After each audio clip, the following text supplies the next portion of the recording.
Hoje a minha palavra é sobre a oração descrita no livro do profeta Joel. Não se sabe muito sobre esse profeta. Simplesmente fala do seu pai. E também há uma discussão sobre o tempo que ele profetizou. E alguns creem que ele profetizou quando o rei Joás estava sobre Judá, porque ele profetiza sobre Judá. Joás, quando assume, ainda é muito novinho, é um menino. Então os sacerdotes governam junto com ele. E a gente vê aqui que nesse livro da Bíblia, nesse profeta, ele não descreve, ele não fala que rei que estava reinando. Todo profeta começa assim, o profeta que profetiza no tempo do rei, todos os profetas citam, e Joel não cita.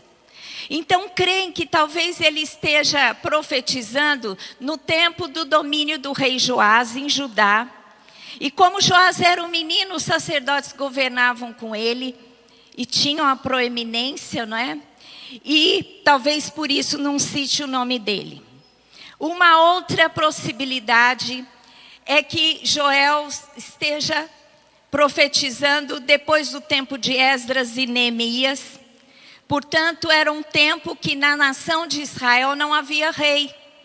Quem governava eram os sacerdotes, governavam assim, traziam a direção para toda a nação, eram os sacerdotes. Então, há essas duas possibilidades. Mas uma coisa interessante. O profeta Joel, ele profetiza para que o povo ore e peça a bênção de Deus. Porque havia um grande problema sobre a terra. Havia desolação sobre a terra, destruição sobre a terra. Porque havia tido uma grande seca e uma grande praga de gafanhotos, que havia comido todas as plantações. E quando come as plantações, o gado também sofre. Então, eles estavam em crise econômica. E ele, então, traz a palavra de desafio a todo o povo que ore pedindo o favor de Deus. Mas aqui, no livro de Joel, deixa claro que Deus é quem trouxe aquele juízo sobre o povo. Deus é quem mandou a praga dos gafanhotos. E a gente sabe que quando Deus disciplina o seu povo, Ele disciplina para trazer o povo de volta para Ele. Então, algum pecado aquele povo tinha cometido, que tinha feito com que ele se distanciasse do seu Deus. Só que esse livro, por incrível que pareça, não cita qual era o pecado que o povo tinha cometido. Portanto, eu creio, como alguns creem, né, alguns teólogos creem, que provavelmente Joel profetizou depois do tempo de Esdras e Neemias, onde eles haviam passado por uma reforma religiosa, né? Depois da reconstrução do templo e dos muros, eles haviam passado por uma reforma no seu caráter, nas suas ações diante de Deus, porque eles leem o livro, leem a Torá e começam a andar nos caminhos do Senhor.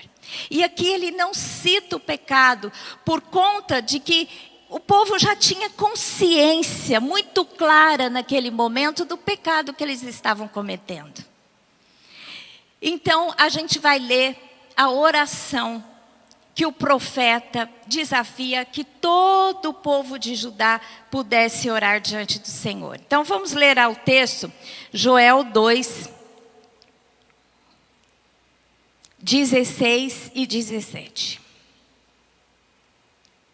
Congregai o povo, santificai a congregação, ajuntai os anciãos, reuni os filhinhos e os que mamam, saiam o noivo da sua recâmara e a noiva do seu aposento. Chorem os sacerdotes, ministro do Senhor, entre o pórtico e o altar, e orem. Esta é a oração. Poupa o teu povo, ó Senhor, e não entregues a tua herança ao opróbrio, para que as nações façam escárnio dele. Porque hão de dizer entre os povos, onde está o seu Deus? Amém? Glória a Deus. A oração. Em primeiro lugar, a gente entende que a oração é para toda a congregação. Todo o povo de Judá deveria se reunir e fazer essa oração. Essa oração não era só do profeta, mas era de toda a congregação, de todo o povo. Em Joel 2,16 diz assim: congregai o povo. Assim como Deus espera que toda a nação brasileira, especialmente aqueles que conhecem ao Senhor, estejam clamando ao Senhor. A gente viu nesses dias, né, de campanha, as igrejas se reunindo, um grande mover do Espírito Santo, de norte a sul, do leste a oeste, na nação brasileira, a igreja clamando pela ação de Deus na nossa nação. Congregai o povo, todo o povo, santificai a congregação. Quando nós buscamos a Deus em oração, temos que passar por um processo de santificação. Ajuntai os anciãos, reuni os filhinhos e os que mamam. Sai o noivo da sua recâmara e a noiva do seu aposento. A gente vê aqui que ele faz um desafio, né?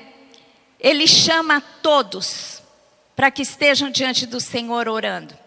Em primeiro lugar, ele diz: os anciãos, os mais velhos, aqueles que já têm experiência, que já sabem um pouco mais da vida. Venham os anciãos orar conosco.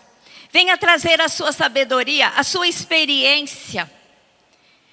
E nós precisamos entender que mesmo envelhecendo, às vezes quando a gente vai envelhecendo, a nossa energia vai diminuindo um pouco, né? Eu que já sou uma idosa, tenho 61 anos. Gente, quando eu fiz 61 anos, eu já peguei logo o meu cartão de idosa. Continua linda a idosa. Porque todas as idades têm uma beleza, gente, ou não é? Você não vai querer que uma mulher de 60 anos tenha o mesmo corpo ou a mesma pele que uma jovem de 20, 30. Mas tudo tem a sua beleza e a sua formosura. Porque o Senhor faz belo todo aquele que o busca. A gente emana do nosso interior algo especial. Amém?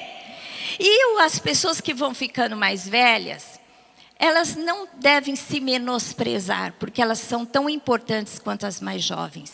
E muito mais, a gente tem que estar presente para que a gente aconselhe os mais jovens no caminho do Senhor. Amém?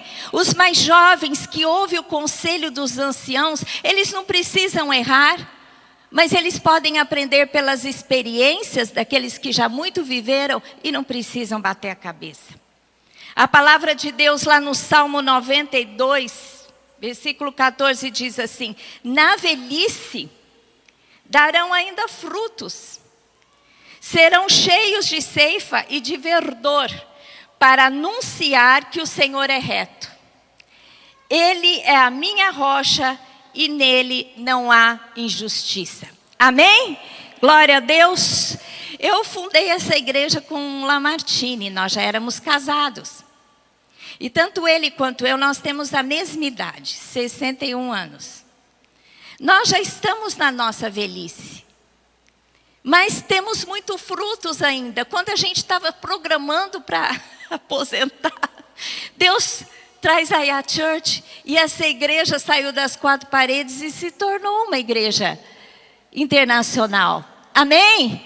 Eu sempre preguei, tive liderança na igreja, mas nunca tive um culto. De repente eu saí da pandemia com 60 anos, liderando um culto. Então, a gente pode dar frutos em qualquer idade. Quantos tem mais de 60 aqui? Levanta a mão. Alguns. Deus não te dispensou não, meu querido. Os anciãos são conclamados a quê? A dar frutos. a dar frutos, a anunciar que o Senhor é reto. Nós temos uma mensagem na nossa boca. Por isso você que já passou, né, da mocidade, entrou na sua velhice, se prepare, porque agora, gente, a gente vai até os 90, a gente se torna centenário. É ou não é? Meus pais fizeram 62 anos de casados. Eu tenho os meus pais vivos. A minha mãe, ela é uma intercessora, criou os filhos no caminho do Senhor. E hoje, muitas vezes, ela não sai tanto, mas ela está lá sustentando todas as gerações. A minha geração, a geração da minha filha e a geração dos bisnetinhos dela. Amém? Porque aquele que está no Senhor tem o seu, como diz aqui, o seu frescor, não é? A sua seiva, o seu verdor em todas as fases da vida. Mas ele diz assim: chame os anciãos. E chamem, olha aqui, chame os anciãos, reuni os filhinhos, os jovens e os que mamam. Gente, é para reunir a todos, não é para excluir ninguém. Deus quer os jovens e as crianças prontas com a mensagem do Evangelho, com discernimento espiritual. Uma vez no templo, as crianças corriam para Jesus e questionavam sobre muitas coisas. Lá em Mateus 21, versículo 14, diz assim: vieram a ele no templo, cegos e coxos, e ele os curou. Mas vendo os principais e os sacerdotes e os escribas, as maravilhas que Jesus fazia, e os meninos clamando. Quem estava clamando? Meninos. Hosana ao filho de Davi. As crianças estavam com entendimento que estava ali diante deles o filho de Davi, gente. Indignaram-se e perguntaram-lhe: ouves o que esses estão dizendo? Respondeu-lhe Jesus: sim, nunca lestes? Da boca de pequeninos e crianças de peito tiraste o perfeito louvor. Amém? Glória a Deus. Meus queridos, pode aplaudir ao Senhor. As crianças, elas creem mais que a gente.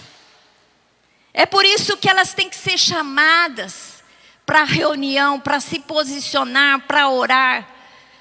Eu só tive uma filha, a Érica, e eu sempre gostava de orar por diversas coisas, né? Diversos assuntos, não só pela nossa vida particular, mas pelas questões da nação. Gente, a Érica, minha filha, com 5 anos, ela teve uma revelação sobre a nação brasileira. Qualquer coisa eu chamava ela para orar. Filha, vamos orar. E ela orava comigo e concordava. Com 5 anos, quando ela começou a aprender as letras, ela teve uma revelação. Um dos dias eu falei: filha, vem orar, vamos orar pelo Brasil. Alguma coisa eu estava orando pelo Brasil, não me lembro o que era. Aí, a hora que eu acabei a oração, a Érica, com 5 anos, falou para mim: mãe, eu vi umas letras brilhando. E Deus me falou que vai acontecer alguma coisa aí. Eu falei: filha, escreve as letras que você viu. Aí ela colocou tudo em letra grande. P de forma. P, M, R, I, O. PM, Rio. Ela falou assim: mãe, Deus falou que vai acontecer uma coisa muito séria. Eu falei: filha, sabe o que isso significa? É a PM do Rio. Vamos orar. E nós oramos. Dias depois, teve aquela chacina na Candelária. Porque os PMs tinham subido um dos morros e os traficantes mataram. Não sei se foi um ou alguns soldados. E eles então, para se vingarem, pegaram todos os moradores e as crianças que ficavam lá na Candelária do Rio de Janeiro e mataram. Foi uma chacina. A notícia dava os corpos todos assim enfileirados. Quem lembra dessa história? Olha, alguns lembram. A chacina da Candelária, executada pela PM do Rio. Deus deu revelação a Érica que isso ia acontecer com 5 anos. Com 5 anos, ela via anjo, via demônio. Ela falava, um dia ela saiu da igreja E ela falou assim: mãe, estava terrível lá na classe. Quem estava dando aula era a Marlena, lembra até hoje. Ela falou: mãe, a professora Marlena queria contar a história, mas as crianças não ficavam quietas. Estava terrível. Estava uma bagunça. Aí, mãe, ela orou. E a hora que ela orou, eu vi que tinha várias cobras entre as crianças. E olha que ela orou, as cobras saíram e entraram no chão. E aí as crianças ficaram sossegadas. 5 anos, 6 anos. Ela tinha revelação espiritual. Porque as crianças estão mais prontas. Então você chame os seus filhos e envolva a sua criança em realidades espirituais. Porque se você não fizer isso, o demônio vai fazer. Chame as crianças. Chame os jovens. Os jovens têm que fazer parte do processo de restauração, tanto de família, como de igreja, como de território. Os jovens têm força, como diz a palavra. Em 1 João 2, Pai, eu vos escrevo, porque conheceis aquele que existe desde o princípio. Jovens, eu vos escrevo porque tendes vencido o maligno. Os jovens têm vencido o maligno. Filhinhos, eu vos escrevi porque conheceis o Pai. Pais, eu vos escrevi porque conheceis aquele que existe desde o princípio. Jovens, eu vos escrevi porque sois fortes e a palavra de Deus permanece em vós e tendes vencido o maligno. Amém? O jovem tem uma força especial para enfrentar, para estabelecer. E eles, na força do Senhor, vencem o maligno. Eu me lembro que quando eu era jovem, eu tinha tanta força para protestar. Tudo eu protestava. Protestava para vir justiça, equidade. Eu tinha muita força. Uma força que hoje não é da mesma maneira, mas é diferente. Mas o jovem tem muito vigor. A gente fundou a igreja com 22 anos, eu e o Lamartine. A gente tinha tanto vigor de fazer coisas assim. A Marlena está com a gente desde o começo, né, Marlena? Jovenzinhos nós. A gente fazia coisas ininterruptas, porque o jovem tem força para estabelecer. Quantas vezes a gente foi para Brasília, orou, fizemos atos proféticos. Em Brasília a gente já fez atos proféticos em todos os lugares. Eu me lembro quando nós fomos em frente ao Banco Central, em Brasília, e declaramos que todo o dinheiro da corrupção ia voltar. Senhor Deus, eu declaro que todo o dinheiro que está saindo vai voltar. Todo o dinheiro que está saindo vai voltar. E os 6 bilhões de reais que já voltaram por causa da Lava Jato. Amém? A gente tem que enfrentar causas pessoais, mas a gente tem que enfrentar causas do nosso povo. A gente tem que ir lá orar, protestar, estabelecer o reino de Deus. Venha o teu reino sobre a terra, sobre a minha casa, sobre a minha cidade, sobre a minha nação. E os jovens fazem isso com muita força, não é? Por isso que a gente tem que chamar os jovens. E também tem que chamar os que foram dispensados. Em momento de crise, tem que chamar até aquele que está dispensado da tarefa. Aqui diz assim: chame o noivo da sua recâmara e a noiva do seu aposento. Por quê? Lá em Deuteronômio 24:5, na lei, declara que na lei de Israel, quem casava tinha que ficar 1 ano sem ir para a guerra. Tinha que ficar 1 ano para ter um bom relacionamento e gastar toda a energia com a sua esposa. Olha que bênção, gente. A gente precisava instituir isso, né? Quem casa fica 1 ano para estabelecer bem, né, o relacionamento com a sua esposa. E diz assim lá, ó, homem recém-casado, Deuteronômio 24:5. Homem recém-casado não sairá à guerra, nem se lhe imporá qualquer encargo. Por 1 ano ficará livre em casa e promoverá a felicidade à mulher que tomou. Bom, quem gostou dessa lei? A gente podia instituir aqui, né? Eu acho que ia estabelecer melhores relacionamentos se a gente pudesse casar e ficar só gastando tempo, não é? Então aqui inclui a todos, inclui os sacerdotes. Chama os sacerdotes, parecia óbvio chamar os sacerdotes. Mas tem horas que o sacerdote não pode faltar. Tem momentos que a guerra é tão intensa que aquele que foi instituído como líder espiritual sobre toda a congregação tem que estar lá.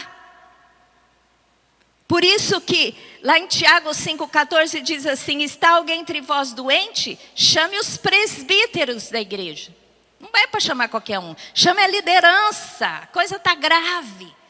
Deus os instituiu com um discernimento, com uma autoridade especial. E estes façam oração sobre ele, ungindo com óleo em nome do Senhor. Amém? Então a gente aqui diz, chame todo mundo para orar. Chame o velho, o novo, a criancinha, o jovem, o sacerdote. Reúna todos, envolva todos num grande projeto de conquista, de estabelecimento do reino. Envolva todos da sua família, para que o bem-estar, para que a sua família prospere. Você tem que incluir a todos. Eu sempre incluí a Érica, minha filha, nos nossos projetos de família.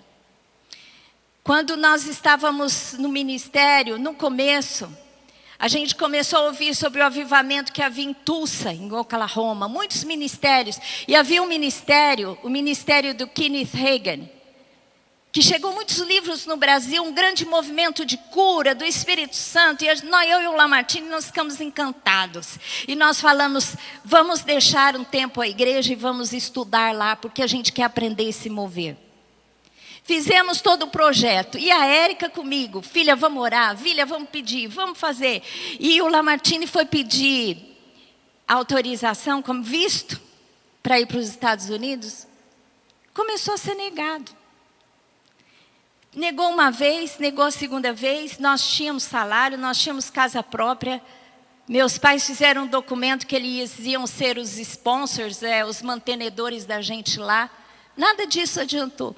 Na última vez, eu falei, filha, vamos orar, porque agora tem que sair esse visto. Aí, orando com ela, ela virou para mim e falou assim, mãe, Deus me falou. Ela devia ter, gente, uns 5, 6 anos nessa fase. Foi em 92. Ela nasceu em 87. 5 anos. Ela falou para mim, mãe, Deus me falou uma coisa. Quando a Érica falava, mãe, Deus me falou. Eu falei, o que foi, filha, que Deus falou? A gente orando para sair o visto. O Lamartine tinha ido pegar o visto, lá no consulado. Ela falou, mãe, Deus me falou que o pai não vai agora para os Estados Unidos, não. Deus me falou que ele vai muitas vezes, mas agora não vai, não. Aí eu falei, filha, vamos orar para ele não ficar muito triste. E foi o que aconteceu. Tivemos 3 negação no visto. O dia que nós desistimos de fazer o estudo lá em Tulsa, o visto saiu, gente. E hoje a gente vai tantas vezes, no mínimo 4 vezes por ano para os Estados Unidos. E foi o que aconteceu. Então, a gente tem que saber que Deus é aquele que traz revelação em oração. A gente tem que envolver toda a família. Qual é o conteúdo da oração que Deus espera que tenhamos? Primeiro, a gente tem que apresentar a necessidade diante de Deus. Quando você vai orar, seja sincero. Aqui, o que ele disse? Olha, o que deixou o gafanhoto cortador, havia tido aquela praga que consumiu tudo. E ele disse assim, o que deixou o gafanhoto cortador, comeu o gafanhoto migrador. O que deixou o migrador, comeu o gafanhoto devorador. O que deixou o devorador, comeu o gafanhoto destruidor. Ou seja, ficou tudo destruído. Foi assim que aconteceu. E ele fala assim, seja específico. Peça. Jesus, ele nos ensinou, pedi, dá-se-vos-á. Seja específico, seja claro naquilo que você quer. Se possível, faça a lista. E ele começou, o profeta, ele devia entender de gafanhotos, porque ele até descreveu as castas que vieram. Ele falou, primeiro veio o cortador, depois veio o cortador, depois o migrador, depois o devorador. e depois o destruidor foi vindo as camadas, né, as enchentes, as nuvens de gafanhotos e não sobrou nada. Quando nós precisamos, nós temos que, do Senhor a gente tem que ser muito específico. Senhor, eu estou assim, eu estou triste, aconteceu tal coisa, preciso de tal coisa. Senhor, eu espero isso do Senhor, seja detalhista, faça uma lista. Deus quer a sua sinceridade, Ele conhece o seu coração, seja específico. Jesus disse assim, pedi, dar-se-vos-á. Tinha um pastor, o pastor João Carlos, que ele dizia assim, é palavra de Jesus, e se Jesus disse, o problema é dele. É compromisso dele, então peça. É isso que você precisa?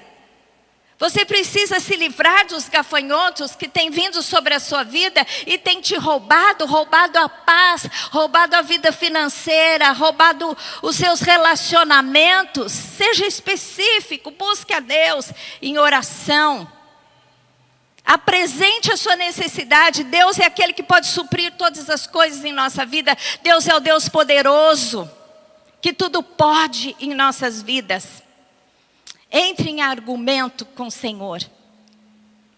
Quando você for orar, embase o seu pedido. Se você tiver uma promessa, apresente diante do Senhor. Senhor, o Senhor prometeu isso. Como o Senhor é fiel à sua palavra, e como diz a sua palavra, que o Senhor diz sim e amém, então o Senhor vai fazer na minha vida. A gente tem que ser como num grande júri. Não vai lá o advogado de defesa e apresenta toda a defesa, e muitas vezes pega as leis para dizer, olha, tal coisa está acontecendo aqui, essa é a realidade. A gente tem que fazer isso com Deus, entre em argumento com Deus. Eu adoro entrar em argumento com Deus. Entre em argumento. E aqui o apóstolo, o profeta Joel, ele disse isso, entra em argumento, ele diz, poupa o teu povo. Por que o Senhor tem que poupar o teu povo? Não entregues a tua herança ao opróbrio, para que as nações não façam escárnio dele. Porque hão de dizer entre os povos, onde está o seu Deus? Senhor, se o Senhor nos abençoar, olha, nós estamos destruídos. Não tem nem vinho, não tem óleo, não tem farinha, a gente não pode nem fazer os sacrifícios diante do Senhor, nós estamos arrasados. Então o Senhor vai deixar que o seu povo, a sua herança, o povo de Israel, o povo de Judá, caia em opróbrio entre as nações, eles vão olhar para Judá e falar assim, e o Deus de Judá, onde está? E nós crentes temos que fazer isso também, nós temos que entender que a bênção do Senhor está sobre a nossa vida. Amém? O Senhor Deus, Ele tem... isso aqui está caindo aqui, eu vou tirar, porque está me atrapalhando. O Senhor Deus tem interesse em nos abençoar, porque sobre o povo de Deus está a sua bênção. Como alguém vai buscar o seu Deus, se ele não vir em você a bênção do seu Deus? Amém? Deus quer ver a bênção do seu Deus, quer ver que você é favorecido por um ser superior. Então entre em argumento com o Senhor. E aqui ele diz, não entregues a tua herança ao opróbrio. Vão dizer, onde está o seu Deus? Davi era aquele que entrava muito em argumento com Deus. Ele entrava sempre em argumento com Deus. E um dia ele estava sendo assolado, né, pelos seus inimigos. Davi nunca perdeu uma batalha, gente. Numa guerra. Ele era o grande vitorioso, o rei que se sujeitava a Deus, que tinha intimidade com Deus. Sabe um dia que ele disse? Está lá registrado no Salmo 2, Salmo de Davi. Volta-te, Senhor, e livra minha alma, salva-me por tua graça. Pois na morte não há recordação de ti. No sepulcro, quem te dará louvor? Em outras palavras, Deus, se eu morrer, quem que vai louvar o Senhor? Como o Senhor vai ser honrado? Então o Senhor me poupe. Amém? Entre em argumento com o Senhor. Pegue a palavra. Você vai ver que Deus é aquele que é firme com a sua palavra. Porque Deus não é homem para mentir, nem filho do homem para se arrepender. Mas uma vez que ele disse, ele prometeu, ele cumpre. Amém? Glória a Deus. Então é importante que você entre declarando o que é que você espera do Senhor. Argumente com Ele. E depois Deus responde a oração. Deus respondeu a oração do povo de Judá. E foi tão tremendo quando Deus respondeu. Olha o que Deus falou e Deus cumpriu. Então o Senhor se mostrou zeloso da sua terra, compadeceu-se do seu povo e respondendo lhe disse: eis que vos envio o cereal e o vinho e o óleo, e deles sereis fartos. E vos não entregarei mais o opróbrio entre as nações. Mas o exército que vem do norte, eu removerei para longe de vós. Lançá-lo-ei em uma terra seca e deserta. Lançarei a sua vanguarda para o mar oriental e a sua retaguarda para o mar ocidental. Subirá o seu mau cheiro e subirá a sua podridão, porque agiu poderosamente. Ou seja, os seus inimigos, as hordas, as enchentes de pragas vão ser eliminadas. E depois ele diz assim: não temas, ó terra, regozija-te e alegra-te, porque o Senhor faz grandes coisas. Não temas, animais do campo, porque os pastos do deserto reverdecerão, porque o arvoredo dará o seu fruto, a figueira e a vide produzirão com vigor. Alegrai-vos, pois, filhos de Sião, regozijai-vos no Senhor vosso Deus, porque Ele vos dará em justa medida a chuva.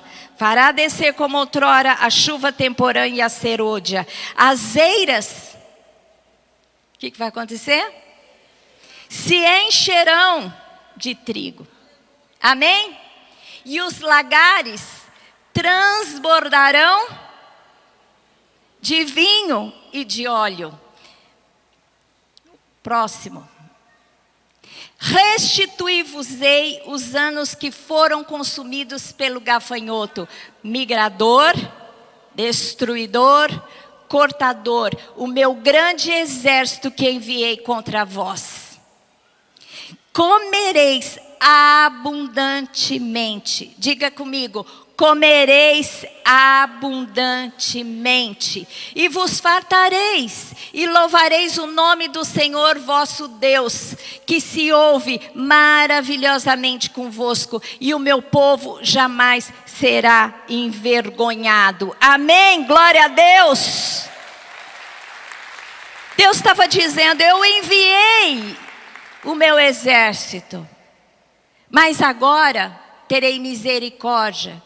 Compadecerei do meu povo. O meu povo não será mais envergonhado, porque eu darei para vocês o cereal em abundância.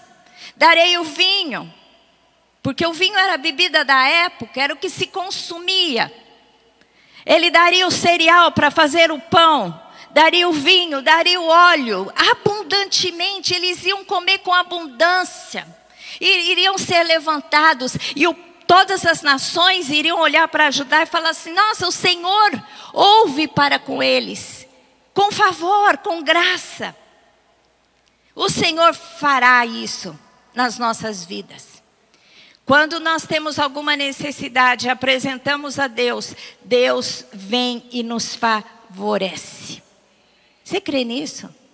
Fique nos pés do Senhor até o Senhor te favorecer.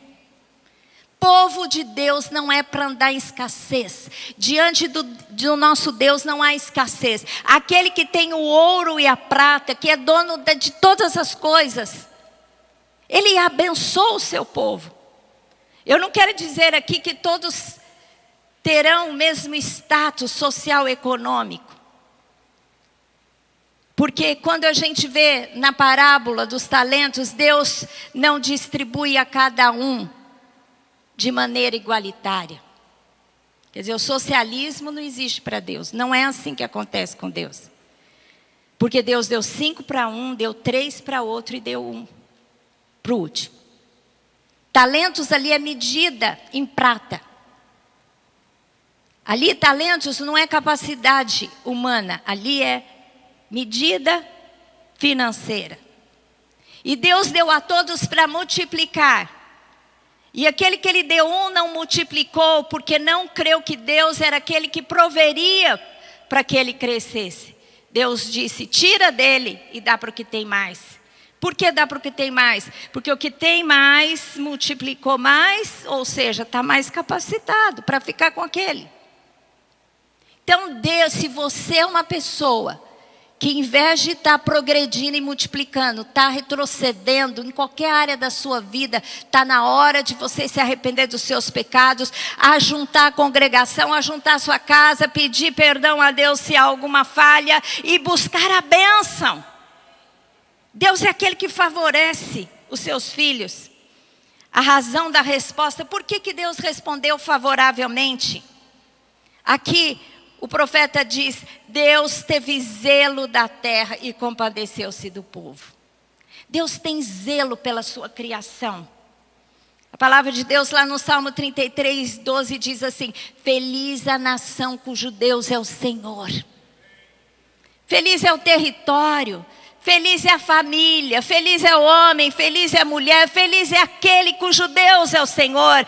Porque Deus, Ele vai defender o seu nome. Quantas vezes Deus nos fez por Israel e a Bíblia, né, os profetas dizem, o Senhor fez isso por amor ao seu nome. E aqui Ele argumentou bem. Eles argumentaram bem, Senhor, o Senhor é Deus de Judá. E eles vão dizer, onde está o seu Deus? E Deus é zeloso por sua terra, pelo seu território. Aquele que diz que é do Senhor, Deus vai prover, Deus vai cuidar. Se você é crente e se você dá testemunho da sua salvação na sua família, saiba que Deus vai estar com você e Ele vai te favorecer porque você leva o nome dEle. Amém? Ele compadeceu-se do povo, porque a palavra de Deus diz, lá no Salmo 3,8, do Senhor é salvação e sobre o seu povo a sua bênção. Sobre o povo de Deus, a bênção de Deus, porque leva o nome de Deus. E Deus garante aquilo que Ele tem, que é restituição. Tudo aquilo que foi roubado, Deus restitui. E Deus responde em primeiro lugar com restituição. E respondendo disse, eis que vos envio o cereal, o vinho e o óleo, dele serei fartos e não vos entregarei mais ao opróbrio entre as nações. Alegrai-vos, filhos de Sião, regozijai-vos, porque o Senhor vos dará em medida, porque o Senhor vos dará em justa medida a chuva. As eiras se encherão de trigo, os lagares de vinho e de óleo, restituir-vos-ei os anos que foram consumidos pelos gafanhotos. Deus tem restituição. Se Satanás veio sobre a sua vida e você viveu perdas, Deus tem restituição para você. Satanás é aquele que rouba. A palavra de Deus diz que ele é o nosso inimigo, é inimigo de Deus, é inimigo do seu povo. Aí lá em Joel 2,9, quando descreve como vinha a praga dos gafanhotos, diz assim, assaltam a cidade, correm pelos muros, sobem as casas pelas janelas e entram como ladrão. Os gafanhotos entravam em todos os lugares, como ladrão, e Satanás faz assim para nos destruir. O ladrão vem senão para matar, roubar e destruir, mas Jesus vem para te dar vida e vida em abundância. Glória a Deus. Deus nos abençoa, Deus restitui. A bênção do Senhor está sobre nós, porque o Senhor restitui com muito mais do que aquilo que perdemos. Se você perdeu algo, entrega para Deus. Deus vai te dar melhor do que aquilo que você perdeu. Amém? Deus vai restituir em dobro.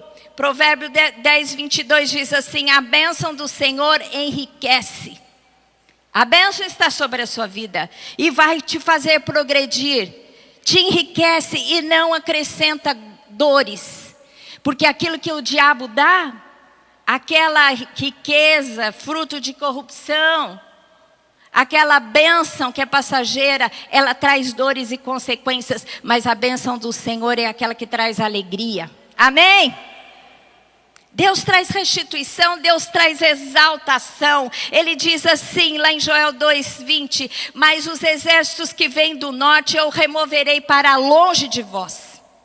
Eles vêm, mas vão ser removidos. Lançá-lo-ei em uma terra seca e deserta. Lançarei a sua vanguarda para o mar oriental e a sua retaguarda para o mar ocidental. Subirá o seu mau cheiro e subirá a sua podridão, porque agiu poderosamente. Deus age poderosamente. E depois ele diz assim, vocês comerão abundantemente. Exaltação. O resultado é Deus te levantando. Deus vai te exaltar. À medida que Ele te exaltar, o nome dEle será exaltado. Comereis abundantemente e vos fartareis. Nós declaramos também a bênção da fartura sobre a nação brasileira. Nós temos batido recordes de colheita de grão na nação brasileira. Tem crescido cada vez mais. Eu que tenho meus irmãos que são agricultores, né? Eles vivem da agropecuária. Na verdade, eles têm granja, plantação e gado. Então, eu sou de uma família que conheço o agronegócio. Deus está fazendo coisas maravilhosas, gente, na nação brasileira. A gente os profetas disseram, vocês serão um celeiro para as nações. Serão um celeiro de comida, mas serão os celeiros da palavra. Amém! Essa é a profecia que está sobre nós. Eu profetizo que essa palavra de Joel é verdadeira na nossa vida. Senhor Deus, em nome de Jesus, traz restituição, traz abundância, traz o cumprimento da Tua palavra profética sobre as nossas vidas. Senhor Deus, venha com restituição. Tudo aquilo que foi roubado, Senhor Deus, traga de volta na vida da nação brasileira, mas na vida dos seus filhos também. Senhor Deus, restitui com graça, restitui com favor. Senhor Deus, elimina, manda, Senhor Deus, todas essas orlas, Senhor Deus, de gafanhotos, Senhor Deus, que eles sejam destruídos, Senhor Deus, que eles sejam lançados longe. Senhor Deus, eu oro pela nação brasileira, de norte a sul, de leste a oeste. Senhor Deus, tira, Senhor Deus, essa horda de gafanhotos que estava sobre a nossa terra. Todo espírito de corrupção caia em nome de Jesus. Senhor Deus, nas nossas vidas, nas nossas famílias, nas nossas empresas. Senhor Deus, eu clamo agora a justiça, a verdade, a equidade, os princípios do reino sobre a nação brasileira. Senhor Deus, sobre as nossas vidas. Senhor Deus, as nossas eiras se encherão de trigo e os nossos lagares de vinho e de azeite. Senhor Deus, e eles vão dizer, grandemente o Senhor ouve a favor daquele povo, grandemente, poderosamente o Senhor favoreceu aquela nação, favoreceu aquele homem, favoreceu aquela mulher, favoreceu aquela família. Senhor Deus, em nome de Jesus, eu clamo, Senhor Deus, e profetizo esta palavra, esta oração, Senhor Deus, de Joel. Poupa o teu povo, Senhor Deus, poupa o teu povo. Senhor Deus, eu te peço e que nós sejamos abençoados pelo Senhor, em Cristo Jesus. Aleluia, glória a Deus. Vamos aplaudir ao Senhor. Fique em pé agora, meu querido. Grandes coisas fez e fará o Senhor por nós, por isso nós estamos alegres. Amém? Glória a Deus. Eu gostaria de orar com você. Feche os seus olhos e ore comigo agora. Entregue a sua vida ao Senhor. Se você tem sido roubado, entregue agora a área que você tem sido roubado. Se há gafanhotos ainda presentes na sua vida, cortando tudo, cortando toda a provisão, te deixando a zero, cortando a tua paz, cortando a paz no seu lar, nos seus relacionamentos. A hora de invocar o Senhor é agora, porque a palavra profética nesse altar agora é que o Senhor vai restituir. Recebe agora, meu querido, recebe agora. O Senhor Deus fala dos céus, Ele restituirá o seu povo, Ele restituirá, Senhor Deus, a bênção do Senhor sobre a nação brasileira. Senhor Deus, de norte a sul, de leste a oeste, Senhor, tudo aquilo que foi roubado, o Senhor vai trazer de volta. Senhor Deus, os nossos campos produzirão, Senhor Deus, grandes colheitas. A nossa economia será abençoada, o teu povo será próspero. Prospera cada um que está aqui esta manhã, aqueles que vão ouvir esta mensagem. Senhor Deus, eu declaro, sai agora em nome de Jesus todo espírito, Senhor Deus, de roubo, e estabeleça a bênção do Senhor sobre as nossas vidas, sobre a nossa nação. Glória a Deus, aleluia. Vamos aplaudir ao Senhor.